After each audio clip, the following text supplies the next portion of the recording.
दोस्तों नमस्कार, राजेंद्र द्विवेदी, euridmedia.com।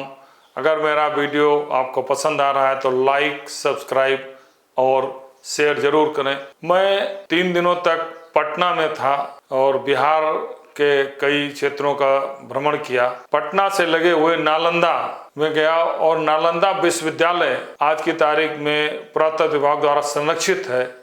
पुराना ऐतिहासिक नालंदा विश्वविद्यालय जिसकी स्थापना 5वीं सदी में हुई थी, 427 ईस्वी में हुई थी।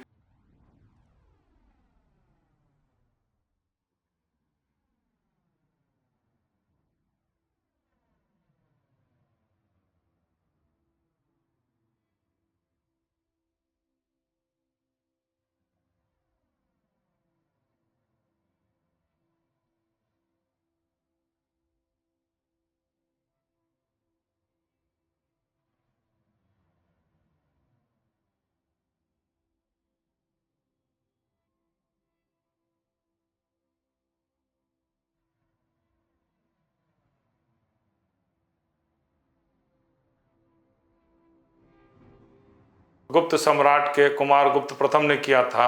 उस कैंपस में घूमा, करीब 2.5 से 3 घंटे लगभग रहा। आज की तारीख में जो 5वीं सदी में बना हो, 800 वर्षों तक जो शिक्षा का केंद्र रहा हो और 1600 वर्ष हो गए तब से लेकर अभी तक जो उसके भवन हैं, जो उसका प्रांगण है, आप उस कैंपस में घूमिए, उसकी पुरानी ऐतिहासिक इमारतों को देखिए, उसके लाइब्रेरी को देखिए, उसके जो हॉस्टल्स बने हुए थे, जो छात्रावास में रहने के लिए, जो उनके गुरुओं को रहने के लिए जो बने हुए थे, जो कुएं हैं, ऐसा लगता है कि उस समय का कितना टेक्नोलॉजी, कितना हमारा एडवांस रहा होगा।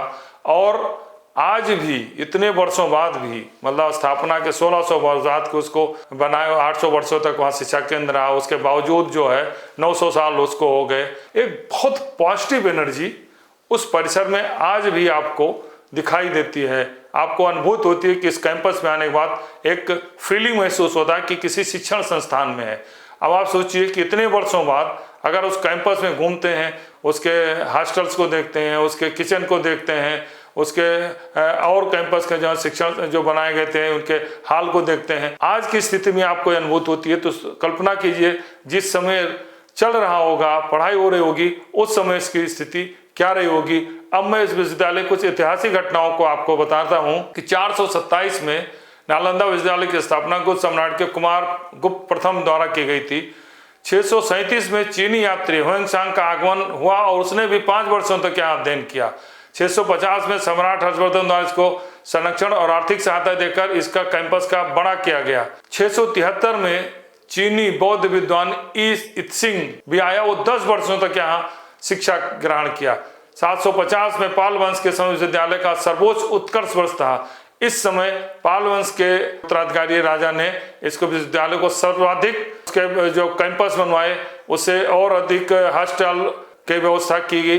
तो ये सबसे उत्कृष्ट समय माना जाता है 700 पाल वंश के समय। लेकिन 1193 में इस विश्वविद्यालय का पतन शुरू हुआ, क्योंकि 1193 बख्तियार खिलजी के द्वारा विश्वविद्यालय का विध्वंस और पुस्तकालय को जलाया गया। ये बताया जाता है कि ये विश्वविद्यालय की पुस्तकालय कई महीनों तक जलता रहा। इतनी पुस्तकें इस विश्वविद्यालय में थी। इस विश्वविद्यालय को संरक्षित किया गया। भारत सरकार बहुत बेहतरीन तरीके से इसको सुरक्षित कर रहा है। 2006 में कांग्रेस सरकार ने नालंदा विश्वविद्यालय, आधुनिक नालंदा विश्वविद्यालय की प्रस्ताव पास किया। 2010 में इसका अधिनियम पारित हुआ और 2014 में इसका संचालन शुरू हुआ। अभी पिछले दिनों प्रधानमंत्री नरेंद्र मोदी ने इस नालंदा विश्वविद्यालय जो पुराना गौरव था वापस कराने की बात की और काफी धनराशि भी दी है और वहाँ फिर एक तरीके से नया कैंपस है, वो भी अच्छा है। ये विश्वविद्यालय का और जो इतिहास है, जो 5वीं सदी में बना था, 800 वर्ष तक प्रमुख शिक्षा का केंद्र रहा। यह भारत में नहीं, पूरे विश्व का प्रथम अंतर्राष्ट्रीय आवासीय विश्वविद्यालय था। मतलब यह पहला विश्वविद्यालय था जो आवासीय विश्वविद्यालय था। ये यहाँ पर जो पढ़ाई होती थी वो जैसे आश्रम में होती है, ब्रह्मचर्य आश्रम पद्धति से शिक्षा ग्रहण करने आते थे। और ये मान के चलिए कि यहाँ पर पूरे विश्व के छात्र यहाँ पढ़ने आते थे। ये इसका नाम नालंदा क्यों पड़ा, इस नालंदा का अर्थ ही होता है, नाम का अर्थ होता है ज्ञान देने वाला या ज्ञान दाता, ज्ञान की दाता भूमि को कहा जाता है। और यहाँ पर चीन, Korea, Japan, Sri Lanka, south Asia के छात्र पढ़ने आते थे और यहाँ पर चीनी यात्री ह्वेनसांग ने पढ़ाई की। यहाँ पर जो पुराना रिकॉर्ड है उसके अनुसार 10,000 विद्यार्थी थे और 2,000 शिक्षक थे। यहाँ का पाठ्यक्रम भी बहुत व्यापक था, जिसमें बौद्ध धर्म, हिंदू दर्शन, संस्कृत, साहित्य, व्याकरण, वेद, तर्कशास्त्र, ध्यान योग, ज्योतिष, चिकित्सा, गणित जैसे महत्वपूर्ण विषय शामिल थे। और अध्ययन प्रक्रिया यहाँ की बहुत कठिन थी। अब मानिए कि 10,000 छात्रों को पढ़ाने के लिए 2,000 शिक्षक होते थे। और इसमें नालंदा विश्वविद्यालय परिसर में आज भी जो उसके पुरानी इमारतें हैं, जो से स्थापना के 1600 वर्ष बाद भी आज कैंपस में जाइए तो आज भी बड़े बड़े हॉल, बड़े बड़े को 8 कॉलेज में विभाजित किया, क्षेत्रों में किया जाता। 300 से बड़े व्याख्यान हॉल थे वहाँ पर, जहाँ पर क्लासेज होते थे। लाइब्रेरी बहुत बड़ी थी, जिसको बताया कि लाइब्रेरी जब जलाएगी तो महीनों तक जलती रही, इतने ज़्यादा पुस्तकें थी। वहाँ पर मंदिर थे, ग्रीन बेल्ट उद्यान भी थे और 3 मंजिला से लेकर 9 मंजिला तक की बिल्डिंग यहाँ पर बनी हुई थी। सोचिए उसमें इस समय जो आज के 1600 वर्ष पूर्व जो है क्या कितना टेक्नोलॉजी आगे रहा होगा। और जो पुस्तकालय था वो उसे 3 भाग में बांटा गया था, जिसके धर्मगंज में लाखों पांडुलिपियां संग्रहित थी। इसे रत्नासागर, रंतोदधि और रक्त रंजन 3 भागों में यह बटा हुआ था और जब ये जलाएगा तो महीनों तक जलता रहा, यह बताया जाता है। नालंदा को शासकों ने काफी मदद भी, संरक्षण भी दिया, लेकिन उसमें सम्राट हर्षवर्धन, पाल वंश के धर्मपाल, देवपाल और अन्य शासकों ने भी इसमें कई समय समय पर इसको आर्थिक मदद करके इसे कैंपस को बढ़ा करके विश्व स्तरीय बनाए रखने में अपना योगदान दिया।